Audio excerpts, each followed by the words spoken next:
Greetings, seekers of truth and explorers of the occult. If you're ready to unravel the mysteries of the cosmos and delve into the depths of the soul, then you're in the right place. Here in this sanctuary of forbidden knowledge, we shall uncover the secrets that lie beyond the veil of reality. On this channel, we will delve into the magical arts and esoteric rituals that shape the fabric of the universe. Prepare to challenge conventions, question what is known, and embrace the unknown with courage and determination. If you yearn to expand your mind and transcend the limitations imposed by society, then join us. Subscribe now and embark on this journey of self-discovery and enlightenment. Together we shall unravel the enigmas of the universe and conquer the mysteries that lie beyond the horizon. See you on the other side.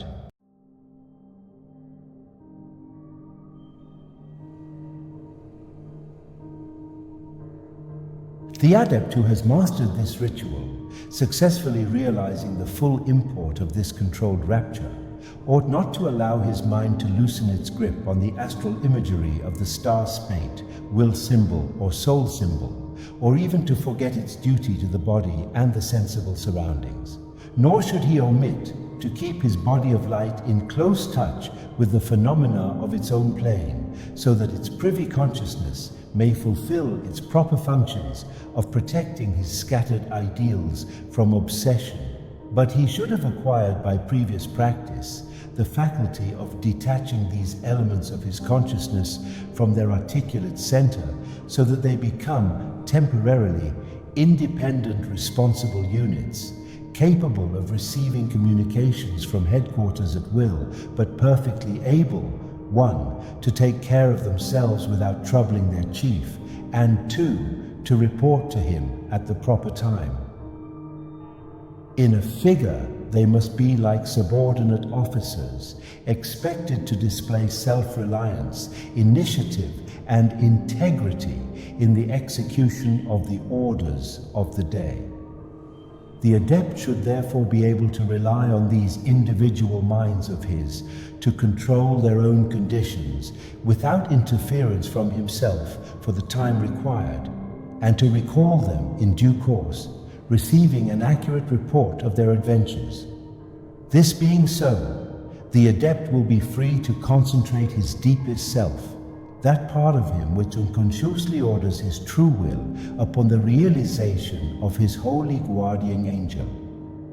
The absence of his bodily, mental and astral consciousness is indeed cardinal to success, for it is their usurpation of his attention which has made him deaf to his soul, and his preoccupation with their affairs that has prevented him from perceiving that soul.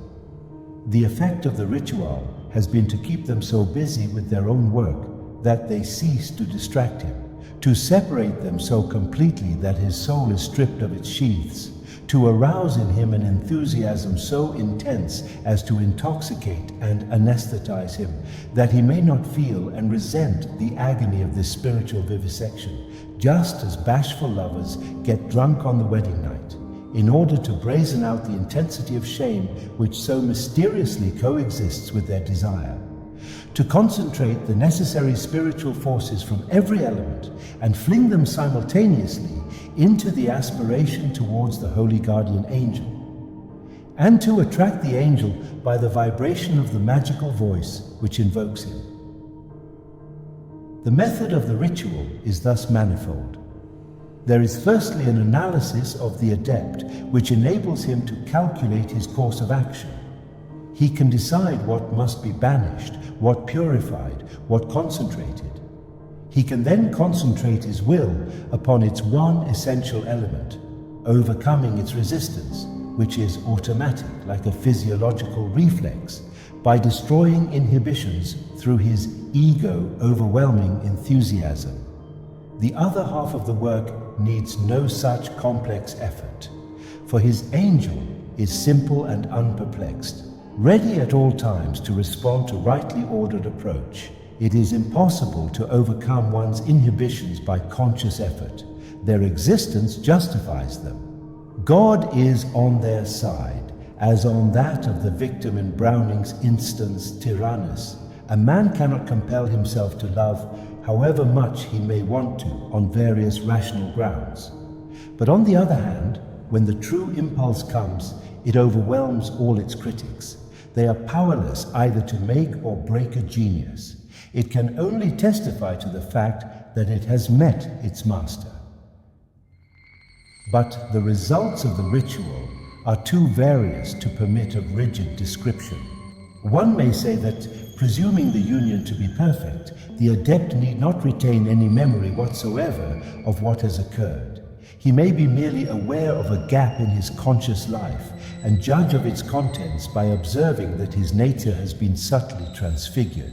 Such an experience might indeed be the proof of perfection. If the adept is to be anywise conscious of his angel, it must be that some part of his mind is prepared to realize the rapture and to express it to itself in one way or another.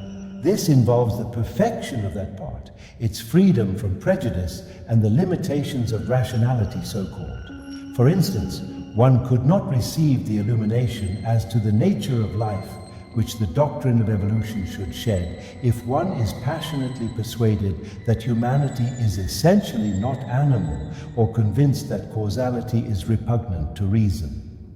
The adept must be ready for the utter destruction of his point of view on any subject, and even that of his innate conception of the forms and laws of thought. Thus he may find that his angle consider his business or his love to be absurd trifles, also that human ideas of time are invalid and human laws of logic applicable only to the relations between illusions. Now, the angel will make contact with the adept at any point that is sensitive to his influence. Such a point will naturally be one that is salient in the adept's character and also one that is, in the proper sense of the word, pure.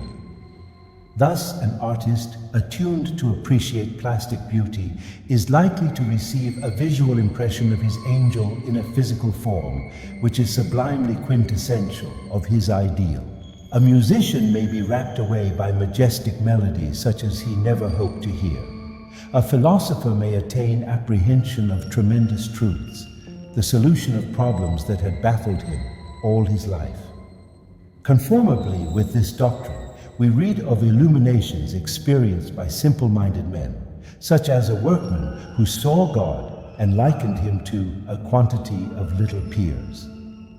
Again, we know that ecstasy, impinging upon unbalanced minds, inflames the idolized idea and produces fanatical faith fierce even to frenzy, with intolerance and insanely disordered energy, which is yet so powerful as to affect the destinies of empires. But the phenomena of the knowledge and conversation of the holy guardian angel are a side issue. The essence of the union is the intimacy. Their intimacy, or rather identity, is independent of all partial forms of expression. At its best, it is therefore as inarticulate as love. The intensity of the consummation will more probably compel a sob or a cry, some natural physical gesture of animal sympathy with the spiritual spasm. This is to be criticized as incomplete self-control. Silence is nobler. In any case, the adept must be in communion with his angel, so that his soul is suffused with sublimity, whether intelligible or not in terms of intellect. It is evident that the stress of such spiritual possession must tend to overwhelm the soul, especially at first. It actually suffers from the excess of its ecstasy, just as extreme love produces vertigo. The soul sinks and swoons. Such weakness is fatal alike to its enjoyment and its apprehension. Be strong, then canst thou bear more rapture, saith the book of the law. The adept must therefore play the man, arousing himself to harden his soul. To this end, I, the beast, have made trial and proof of divers devices. Of these the most potent is to set the body to strive with the soul. Let the muscles take grip on themselves as if one were wrestling. Let the jaw and mouth, in particular, be tightened to the utmost. Breathe deeply, slowly yet strongly. Keep mastery over the mind by muttering forcibly and audibly. But lest such muttering tend to disturb communion with the angel, speak only his name. Until the adept has heard that name, therefore, he may not abide in the perfect possession of his beloved. His most important task is thus to open his ears to the voice of his angel, that he may know him, how he is called. For hearken, this name, understood rightly and fully, declares the nature of the angel in every point. Wherefore also that name is the formula of the perfection to which the adept must aspire, and also of the power of magic by virtue whereof he must work. He then that is as yet ignorant of that name, let him repeat a word worthy of this particular ritual. Such are abrahadabra, the word of the Aeon, which signifies the great work accomplished, and Om interpreted in part 3 of Book 4, and the name of the beast, for that his number shows forth this union with the angel, and his work is no other than to make all men partakers of this mystery of the mysteries of magic. So then, saying this word or that, let the adept wrestle with his angel, and withstand him, that he may constrain him to consent to continue in communion until the consciousness becomes capable of clear comprehension and of accurate transmission of the transcendent truth of the beloved to the heart that holds him. The firm repetition of one of these words ought to enable the adept to maintain the state of union for several minutes, even at first. In any case, he must rekindle his ardor, esteeming his success, rather as an encouragement to more ardent aspiration than as a triumph. He should increase his efforts.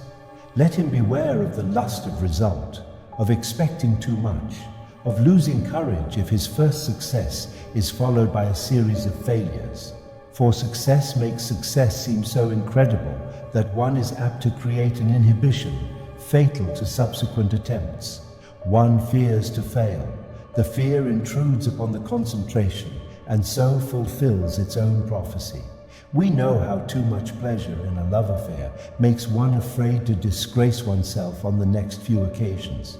Indeed, until familiarity has accustomed one to the idea that one's lover has never supposed one to be more than human, confidence returns gradually. Inarticulate ecstasy is replaced by a more sober enjoyment of the elements of the fascination. Just so one's first dazzled delight in a new landscape turns, as one continues to gaze, to the appreciation of exquisite details of the view. At first, they were blurred by the blinding rush of general beauty.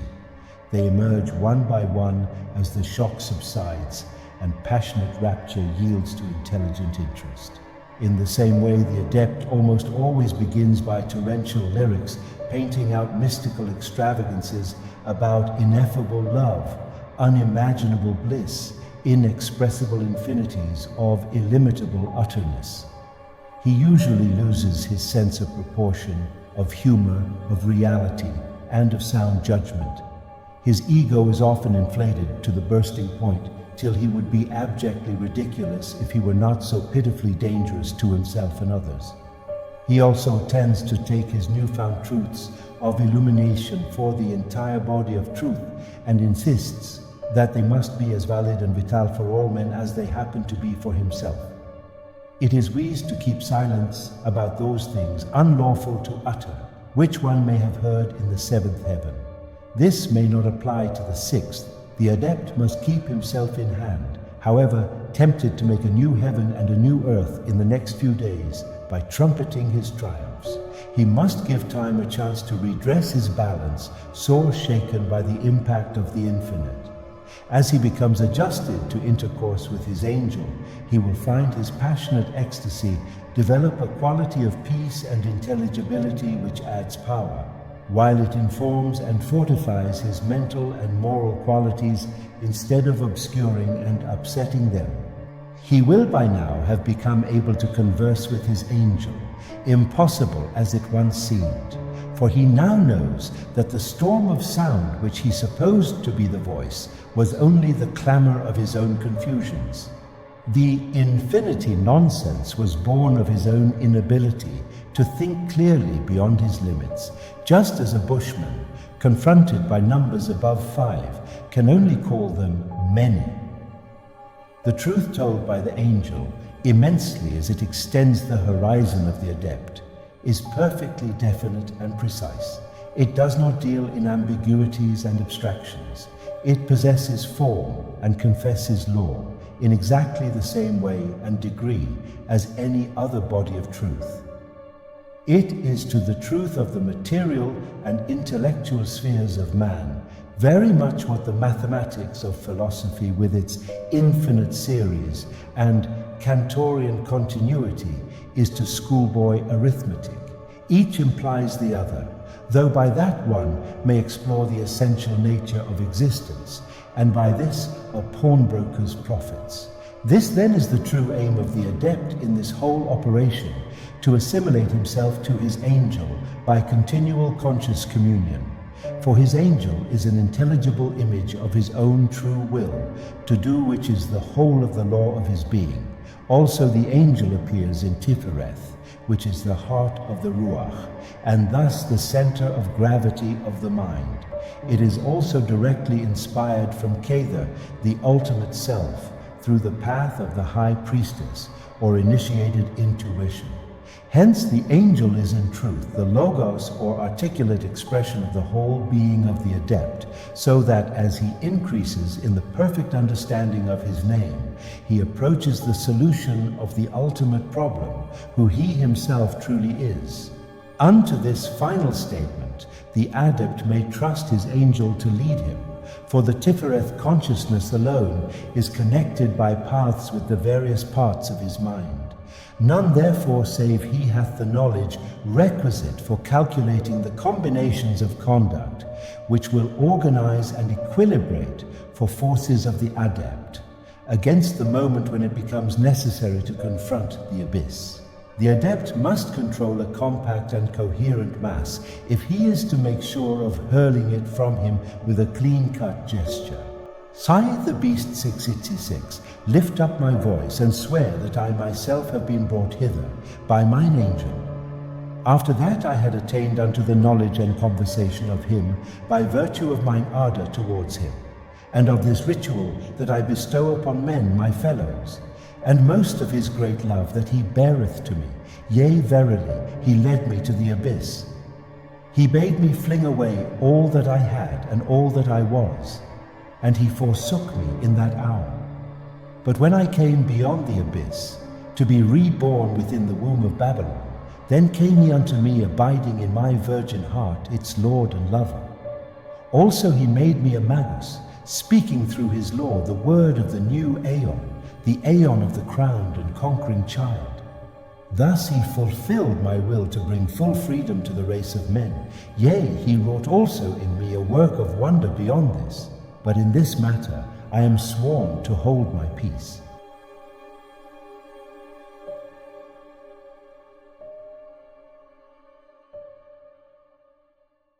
As we draw this mystical journey to a close, remember that the pursuit of wisdom is an endless quest. May the knowledge you've gained here serve as a beacon, guiding you through the shadows of uncertainty. As you venture forth, may the ancient spirits whisper their secrets to you, and may your path be illuminated by the light of enlightenment. Farewell, fellow seekers, until we meet again in the realms where reality and magic intertwine. Walk boldly, embrace the mysteries, and may your spirit soar to realms beyond imagination. Blessed be and farewell. 93.